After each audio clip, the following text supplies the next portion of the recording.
ಓಂ ಗುರುಭ್ಯೋ ನಮಃ.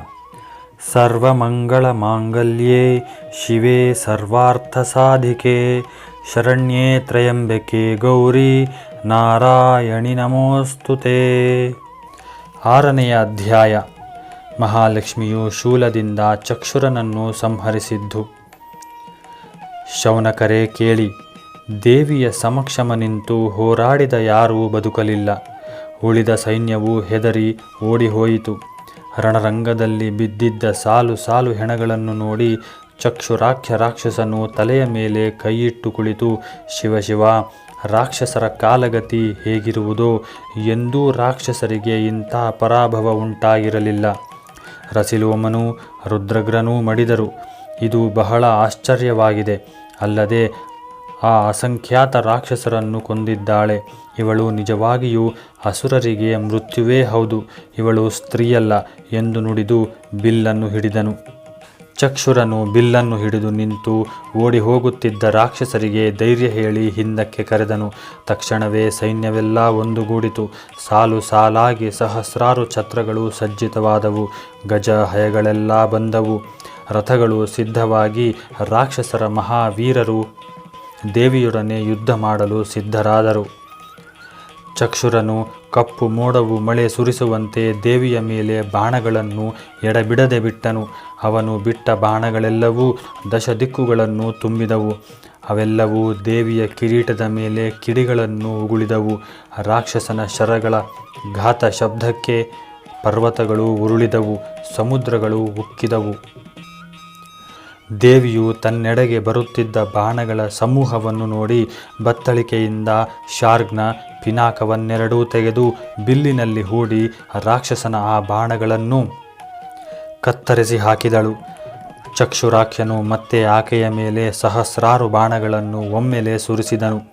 ಆ ಬಾಣಗಳು ಹೊಗೆ ಬಿಡುತ್ತಾ ಕಿಡಿಗಳನ್ನು ಕಾರುತ್ತಾ ಹಾರಿ ನಡೆದು ದೇವತೆಗಳನ್ನು, ಅರಣ್ಯಗಳನ್ನು, ಸರ್ವಲೋಕಗಳನ್ನು ಮುತ್ತಿದವು. ದೇವಿಯ ಎದುರಿನಲ್ಲಿ ಧಗಧಗಿಸಿದವು. ದೇವಿಯು ಆಗ ನಗುತ್ತಾ ಆ ಬಾಣಗಳನ್ನು ಕಡಿದು ದೈತ್ಯನ ಮೇಲೆ ಬಾಣ ಬಿಟ್ಟು ಅವನನ್ನು ನೋಯಿಸಿದಳು. ಅದರಿಂದ ರಾಕ್ಷಸನು ಕೋಪಗೊಂಡು ಕಿಡಿಕಿಡಿಯಾಗಿ ಬಿಲ್ಲು ಹಿಡಿದು ದೇವಿಯ ಮೇಲೆ ಆಕೆಯು ವರದೇವತೆ ಎಂಬುದನ್ನರಿಯದೆ ಅಸಂಖ್ಯಾತ ಬಾಣಗಳನ್ನು ಪ್ರಯೋಗಿಸಿದನು. ದೇವಿಯು ಅವನ ಶರಗಳನ್ನೆಲ್ಲ ನಗುನಗುತ್ತಲೇ ಕಡಿದು ಹಾಕಿದಳು. ತನ್ನ ಬಾಣಗಳಿಂದ ರಾಕ್ಷಸರ ಕುದುರೆ ಆನೆಗಳನ್ನು ಯಮಪುರಿಗೆ ಅಟ್ಟಿದಳು.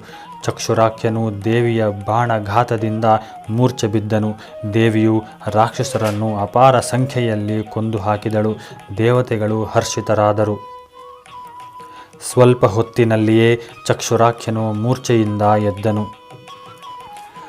ಬಡಬಾಗ್ನಿಯಂತೆ ಕೋಪೋದ್ದಿತ್ತನಾಗಿ ಪ್ರಳಯಾಂತಕನಂತೆ ಹೊಸ ರಥವನ್ನೇರಿ ಯುದ್ಧದಲ್ಲಿ ಹರಿಹರರನ್ನು ಗೆಲ್ಲುತ್ತೇನೆ. ಅಂತಹುದರಲ್ಲಿ ಈ ಹೆಂಗಸು ನನ್ನನ್ನು ಜಯಿಸಲು ಬಂದಿರುವಳು. ಇರಲಿ, ಇವಳನ್ನು ಗೆದ್ದು ಚಕ್ಷುರನೆಂಬ ಹೆಸರನ್ನು ಉಳಿಸಿಕೊಳ್ಳುವೆನೆಂದು ನಿರ್ಧರಿಸಿ ದೇವಿಯ ಮೇಲೆ ನಾಗಶರವನ್ನು ಪ್ರಯೋಗಿಸಿದನು. ಈ ನಾಗಶರ ಪ್ರಯೋಗದಿಂದ ಚಿನ್ಮಯಾತ್ಮಳಾದ ದೇವಿಯ ಮೇಲೆ ಅಸಂಖ್ಯಾತ ಪರ್ವತಗಳು ಬಂದು ಉರುಳಿದವು. ಸೂರ್ಯನ ಪ್ರಭೆ ಮುಚ್ಚಿ ಹೋಗಿ ಸರ್ವ ದಿಕ್ಕುಗಳು ಪರ್ವತಮಯವಾದವು. ಭೂತಗಳೆಲ್ಲ ಹುಡಿಹುಡಿಯಾಯಿತು. ಭೂಮಿ ತಗ್ಗಿ ಹೋಯಿತು. ಆಗ ಪಾರಂಬೆಯು ವಜ್ರಾಯುಧದಿಂದ ಪರ್ವತಗಳನ್ನು ಕಡಿದು ಹಾಕಿದಳು. ಅವೆಲ್ಲವೂ ಅಸಂಖ್ಯಾತ ಸಂಖ್ಯೆಯಲ್ಲಿ ಭೂಮಿಯ ಮೇಲೆ ಬಿದ್ದವು. ಒಡನೆಯೇ ಚಕ್ಷುರಾಖ್ಯನು ದೇವಿಯ ಮೇಲೆ ಸಾಗರ ಶರವನ್ನು ಬಿಟ್ಟನು. ದೇವಿಯು ಆ ಶರವನ್ನು ತಡೆದು ಸಾಗರವನ್ನೇ ಆಪೋಷಣವಾಗಿ ಕುಡಿದಳು. ರಾಕ್ಷಸನು ಮತ್ತೆ ಪರಾಶಕ್ತಿಯ ಮೇಲೆ ಬಡಬಾಗ್ನಿ ಶರವನ್ನು ಬಿಟ್ಟನು. ಅದನ್ನು ದೇವಿಯು ಮರುತಾಸ್ತ್ರದಿಂದ ನಂದಿಸಿದಳು. ಅದನ್ನು ನೋಡಿ ರಾಕ್ಷಸನು ದೇವಿಯನ್ನು ಹೊಗಳಿ ನಿಶಿ ಬಾಣವನ್ನು ಆಕೆಯ ಮೇಲೆ ಪ್ರಯೋಗಿಸಿದನು. ಆ ಕಗ್ಗತ್ತಲೆಯ ಬಾಣವನ್ನು ಕಾಳಿಕಾದೇವಿಯು ತನ್ನ ಸೂರ್ಯಾಸ್ತ್ರದಿಂದ ನಿವಾರಿಸಿದಳು. ಅದರಿಂದ ದಶದಿಕ್ಕುಗಳು ಸೂರ್ಯಪ್ರಭೆಯಿಂದ ಬೆಳಗಿದವು. ಆಗ ರಾಕ್ಷಸನು ಇಂದ್ರ, ಕುಬೇರ, ನಿರುತಿ, ಯಮ, ಅಗ್ನಿ, ಶೂಲ, ಸುದರ್ಶನ, ಆದಿತ್ಯ ಮೊದಲಾದ ಭಯಂಕರ ಶರಗಳನ್ನು ಒಮ್ಮೆಲೆ ದೇವಿಯ ಮೇಲೆ ಪ್ರಯೋಗಿಸಿದನು. ದೇವಿಯು ಆ ಸರ್ವಾಸ್ತ್ರಗಳನ್ನು ಬಾಯಲ್ಲಿ ಸ್ವೀಕರಿಸಿ ನುಂಗಿದಳು. ದೇವತೆಗಳೆಲ್ಲರೂ ಆಶ್ಚರ್ಯಚಕಿತರಾದರು. ಚಕ್ಷುರನು ನಿರಾಶನಾಗಲಿಲ್ಲ. ಅವನು ಕಣ್ಣುಗಳಿಂದ ಕಿಡಿಕಾರುತ್ತಾ ಭಯಂಕರವಾದ ಮಹಾನಾರಾಯಣಾಸ್ತ್ರವನ್ನು ಕೈಯಲ್ಲಿ ಹಿಡಿದನು. ಆ ಶರವು ಧಗಧಗಿಸುತ್ತಿತ್ತು. ದೇವತೆಗಳೆಲ್ಲರೂ ಆ ಶರಕ್ಕೆ ಕೈಮುಗಿದರು. ಆಗ ಅವರೆಲ್ಲರೂ ನಮ್ಮ ಕೆಲಸವಾಯಿತು. ಶೇಷಶಾಹಿಯಾದ ನಾರಾಯಣ ಅಸ್ತ್ರಕ್ಕೆ ಸಮಸ್ತವೂ ಆಹುತಿಯಾಗುವುದರಲ್ಲಿ ಸಂದೇಹವೇ ಇಲ್ಲ. ದೇವಿಯು ನಮ್ಮನ್ನು ಕಾಪಾಡುವಳೋ ಕೊಲ್ಲುವಳೋ ಎಂದು ಬಾಯಿ ಬಿಟ್ಟು ನೋಡುತ್ತಾ ಇನ್ನು ತಮಗೆ ಉಳಿಯುವ ಪ್ರಯತ್ನವೂ ನಿಷ್ಫಲವೆಂದು ಭಾವಿಸಿದರು. ಭೂಮಿಯು ಸಿಡಿಯಿತು. ಆದಿಶೇಷನ ಸಂಖ್ಯಾತ ಹೆಡೆಯಲ್ಲಿದ್ದ ರತ್ನಗಳೆಲ್ಲ ಉದುರಿದವು. ಪರ್ವತಗಳು ಒಡೆದು ಚೂರಾದವು. ಸಪ್ತಸಾಗರಗಳು ಕುದಿದು ಉರಿಗಳನ್ನು ಉಗುಳಿದವು. ಈ ಮಹಾ ಜಗತ್ತಿನ ಒಡೆಯನಾದ ವೈಷ್ಣವ ಶ್ರೇಷ್ಠನ ಶರಕ್ಕೆ ಬ್ರಹ್ಮಾಂಡವು ಒಡೆಯದೇ ಇರದು ಎಂಬುವಂತೆ ಆ ನಿರ್ಮಲಾಸ್ತ್ರವು ಧಗಧಗಿಸಿತು. ಸುರನದಿಯು ಉಕ್ಕಿತು. ಆಕಾಶದಿಂದ ನಕ್ಷತ್ರಗಳು ಉದುರಿದವು. ಆಕಾಶ ಭೋರ್ಗರೆಯಿತು. ಆ ಭಯಂಕರ ದೃಶ್ಯವನ್ನು ವರ್ಣಿಸಲಿಕ್ಕೂ ಅಸಾಧ್ಯ. ಅಂತ ನಾರಾಯಣಾಸ್ತ್ರವನ್ನು ಹೂಡಿ ರಾಕ್ಷಸನು ಕಿವಿಯವರೆಗೆ ಎಳೆದು ದೇವಿಯ ಮೇಲೆ ಬಿಟ್ಟನು. ವೈಷ್ಣವ ಶರವು ಜಗತ್ಪ್ರಳಯದಂತೆ ಹೊರಟಿತು. ಕಿಡಿ ಹಾರಿತು. ಅದನ್ನು ಶಾಂಭವಿಯು ನಸುನಗುತ್ತಾ ಮುಖದಲ್ಲಿ ಸ್ವೀಕರಿಸಿ ನುಂಗಿದಳು. ದೇವತೆಗಳೆಲ್ಲ ನಿಟ್ಟುಸಿರು ಬಿಟ್ಟರು. ಭಯವು ಅಡಗಿತು. ರಾಕ್ಷಸರು ಅತ್ಯಂತ ಭಯ ವಿಫಲರಾದರು. ಅದನ್ನು ನೋಡಿ ಚಕ್ಷುರನು ಆಶ್ಚರ್ಯದಿಂದ ಇದೇನು ಆಶ್ಚರ್ಯವಾಗಿದೆಯಲ್ಲ, ಈಕೆಯ ಬಾಯಿಗೆ ಎಂಥ ಸಾಮರ್ಥ್ಯವಿದೆ, ಇಂಥ ಆಶ್ಚರ್ಯವನ್ನು ನಾನು ಎಲ್ಲಿಯೂ ನೋಡಿಲ್ಲ. ಶಿವಶಿವ, ಈ ಸೈನ್ಯ ಪರ್ವತವನ್ನು ಕೊಂದು ನಮ್ಮನ್ನು ಜಯಿಸಿದಳು ಎಂದು ತಲೆದೂಗಿದನು. ಅನಂತರ ಈಕೆಯನ್ನು ಮಾತನಾಡಿಸಿ ನೋಡಿ ಈಕೆ ಏನು ಉತ್ತರವನ್ನು ಕೊಡುವಳೋ ನೋಡುವೆನು, ಇಲ್ಲದಿದ್ದರೆ ಕೊಲ್ಲುವೆನು ಎಂದುಕೊಂಡು ತನ್ನ ಭಯಂಕರವಾದ ಧನಸ್ಸನ್ನು ಆಡಿಸುತ್ತಾ ದೇವಿಯನ್ನು ಕುರಿತು, ನೀನು ಯಾರು? ನಮ್ಮ ಸೈನ್ಯವನ್ನು ಕೊಲ್ಲಲು ಕಾರಣವೇನು? ದೇವತೆಗಳು, ಹರಿಹರರು ನಿನಗೇನಾಗಬೇಕು? ನೀನು ನಿಜವಾಗಿಯೂ ವೀರಳು. ಶೌರ್ಯದಲ್ಲಿ ನೀನು ಈ ಸ್ತ್ರೀಯರಿಗೆಲ್ಲ ಶ್ರೇಷ್ಠಳಾಗಿರುವೆ. ನಡೆ, ನಿನ್ನನ್ನು ಕೊಲ್ಲುವುದಿಲ್ಲ, ಪ್ರಾಣದಾನ ಮಾಡಿದ್ದೇನೆ ಎಂದನು. ಇಂಥ ಗೊಡ್ಡು ಬೆದರಿಕೆಗಳು ಪರಾಶಕ್ತಿಯೂ ಜಗದಂಬೆಯೂ ಆದ ದೇವಿಯ ಮುಂದೆ ನಡೆಯುವವೇ? ದೇವಿಯು ಅವನನ್ನು ಕುರಿತು, ಎಲವೋ ಚಕ್ಷುರಾಖ್ಯನೇ, ಕೇಳಿಲ್ಲಿ, ನಾನು ಈ ಜಗತ್ತಿನ ಒಡೆಯಳು. ಹರಿಹರ ಬ್ರಹ್ಮಾದಿಗಳೆಲ್ಲರೂ ನನ್ನನ್ನು ಈ ಜಗತ್ತಿನ ಸ್ವಾಮಿನಿ ಎಂದು ತಿಳಿದು ಭಜಿಸುತ್ತಿದ್ದಾರೆ. ಭಕ್ತರಿಗೆ ಬೇಡುವುದನ್ನು ನೀಡುವೆ, ದುಷ್ಟರನ್ನು ನಾಶ ಮಾಡುವೆ. ಎಲವೋ ದುಷ್ಟ, ಇನ್ನೇನು ಹೇಳಲಿ? ನನ್ನ ಹೆಸರು ಶಾಂಭವಿ ಎಂದು. ಅನಂತ ವೇದಗಳು ನನ್ನನ್ನು ಕಂಡಿಲ್ಲ. ನನ್ನ ದೃಷ್ಟಿ ಮಾತ್ರದಿಂದ ಸೃಷ್ಟಿಯು ಲಯವೂ ಆಗುತ್ತದೆ. ನಿನ್ನನ್ನು ಕೊಲ್ಲಲು ದೇವತೆಗಳು ನನ್ನನ್ನು ಕರೆದು ತಂದಿದ್ದಾರೆ. ಇನ್ನು ಮಾತೇಕೆ? ನಿನ್ನನ್ನು ಕೊಲ್ಲುವೆ ಎಂದು ನುಡಿದು ದೇವಿಯು ಅವನನ್ನು ಬಾಣದಿಂದ ಹೊಡೆದಳು. ಅದಕ್ಕೆ ರಾಕ್ಷಸನು, ನೀನು ಸುಳ್ಳು ಹೇಳುತ್ತಿರುವೆ. ಜಗತ್ತಿಗೆ ನೀನು ಹೇಗೆ ಒಡೆತಿಯಾಗುವೆ? ಮಹಿಷಾಸುರನಲ್ಲದೆ ಬೇರೆ ಯಾರು ಈ ಜಗತ್ತಿಗೆ ಒಡೆಯರು? ಶಿಕ್ಷೆ, ರಕ್ಷಣೆ ಇವೆಲ್ಲದಕ್ಕೂ ನಾವೇ ಒಡೆಯರು ಎಂದು ಶಾಂಭವಿಯ ಮುಖದ ಮೇಲೆ ಬಾಣವರ್ಷವನ್ನು ಸುರಿಸಿದನು. ಶಾಂಭವಿಯು ಅವನ ಬಾಣಗಳನ್ನು ಕತ್ತರಿಸಿದಳು. ಕುದುರೆಗಳನ್ನು ಕೆಳಗುರುಳಿಸಿದಳು. ಆನೆಗಳನ್ನು ಯಮಸದನಕ್ಕೆ ಅಟ್ಟಿದಳು. ಸಾರಥಿಯ ದೇಹವು ನೆಲದ ಮೇಲೆ ಉರುಳಿತು. ರಥಿಕರ ಕಿರೀಟಗಳು ಚೂರು ಚೂರಾಗಿ ಚೆಲ್ಲಾಡಿದವು. ರಾಕ್ಷಸನ ಕವಚವು ಒಡೆದು ಅವನ ಎದೆಗೆ ಶರವು ತಾಗಿ ಭೂಮಿಯ ಮೇಲಿನ ಪರ್ವತವು ಒಡೆಯುವಂತೆ ಎದೆ ರಕ್ತವು ನದಿಯಂತೆ ಹರಿಯಿತು. ರಾಕ್ಷಸನು ನೊಂದು ಕೋಪದಿಂದ ಖಡ್ಗವನ್ನು ಹಿಡಿದು ಪ್ರಯೋಗಿಸಿ ಸಿಂಹವನ್ನು ಮೆಟ್ಟಿದನು. ಆ ಖಡ್ಗವು ದೇವಿಯ ಕಿರೀಟದ ಕಡೆ ಹೊರಟಿತು. ದೇವಿಯು ಅದನ್ನು 100 ಶರಗಳಿಂದ ತುಂಡರಿಸಿದಳು. ರಾಕ್ಷಸನು ಘರ್ಜಿಸುತ್ತಾ ಶೂಲ ಹಿಡಿದು ದೇವಿಯನ್ನು ಇರಿಯಲು ಬಂದನು. ದೇವಿಯು ತನ್ನ ಮಹಾಶೂಲದಿಂದ ಅವನ ಶೂಲವನ್ನು ಮುರಿದು ಹಾಕಿದಳು. ಆಗ ರಾಕ್ಷಸನು ಮತ್ತೆ ಬಿಲ್ಲನ್ನು ಹಿಡಿದು ಅಸಂಖ್ಯಾತವಾದ ಬಾಣಗಳನ್ನು ದೇವಿಯ ಮೇಲೆ ಮಳೆಯಂತೆ ಸುರಿಸಿದನು. ಆ ಬಾಣಗಳೆಲ್ಲವೂ ಬಂದು ದೇವಿಯನ್ನು ಮುತ್ತಿದವು. ಪಾರಂಬೆಯು ಅವುಗಳನ್ನು ಕೊಚ್ಚಿ ಹಾಕಿದಳು. ತನ್ನ ಕೂರ್ಗಣೆಗಳಿಂದ ರಾಕ್ಷಸರನ್ನು ಭೂಗತ ಮಾಡಿದಳು. ಅಕ್ಕಪಕ್ಕಗಳಲ್ಲಿ ನುಗ್ಗಿ ಬಂದ ರಾಕ್ಷಸ ರಾಜರನ್ನು ಸೀಳಿ ಹಾಕಿದಳು.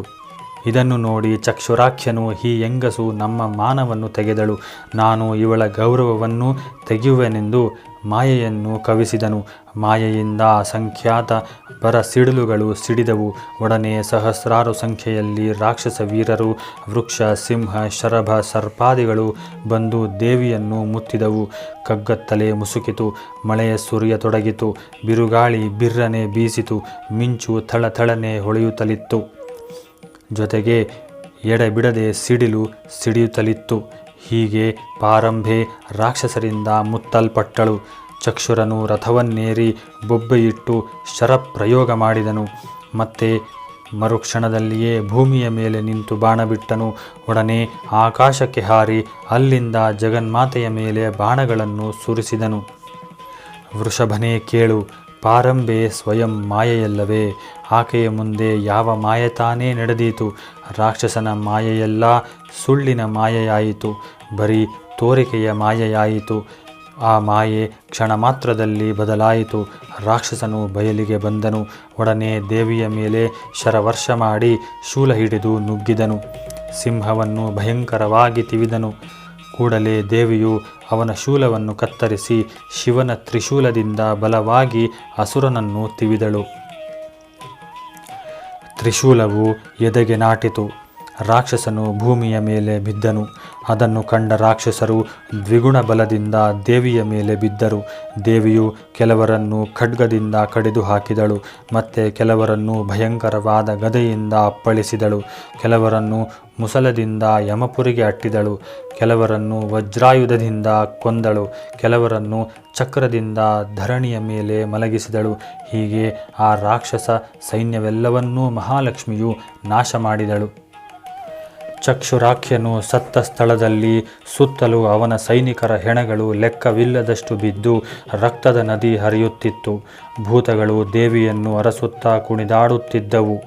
ಈ ರೀತಿ ಚಕ್ಷುರನು ಸಾಯಲು ಆ ಕ್ಷಣವೇ ದೇವತೆಗಳು ಅದನ್ನು ಕಂಡು ದೇವಿಯನ್ನು ಕುರಿತು, ತಾಯೇ, ನೀನು ನಮ್ಮೆಲ್ಲರನ್ನು ರಕ್ಷಿಸಿದೆ. ಸಜ್ಜನರ ಬಂಧು ನೀನು. ದುರ್ಜನರನ್ನು ಶಿಕ್ಷಿಸುವ ಮಹಾಮಾತೆ, ನಿನಗೆ ಜಯವಾಗಲಿ ಎಂದು ಧ್ಯಾನಿಸಿ ಚಿದಾನಂದಾತ್ಮ ಗುರುವರನನ್ನು ನೆನೆದರು. ಇಲ್ಲಿಗೆ ಚಕ್ಷುರ ವಧೆಯೆಂಬ ಷಷ್ಠೋಧ್ಯಾಯವು ಮುಕ್ತಾಯವಾಯಿತು. ಇಂದಿನ ಅಧ್ಯಾಯದ ಪಠಣವನ್ನು ಶ್ರೀದೇವಿಯ ಪಾದಗಳಿಗೆ ಅರ್ಪಿಸುತ್ತಾ ಸರ್ವಂ ಶ್ರೀ ಉಮಾಮಹೇಶ್ವರ ಪರಬ್ರಹ್ಮ ಅರ್ಪಣಮಸ್ತು.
ಶರದಿಂದ ಚಕ್ಷುರನು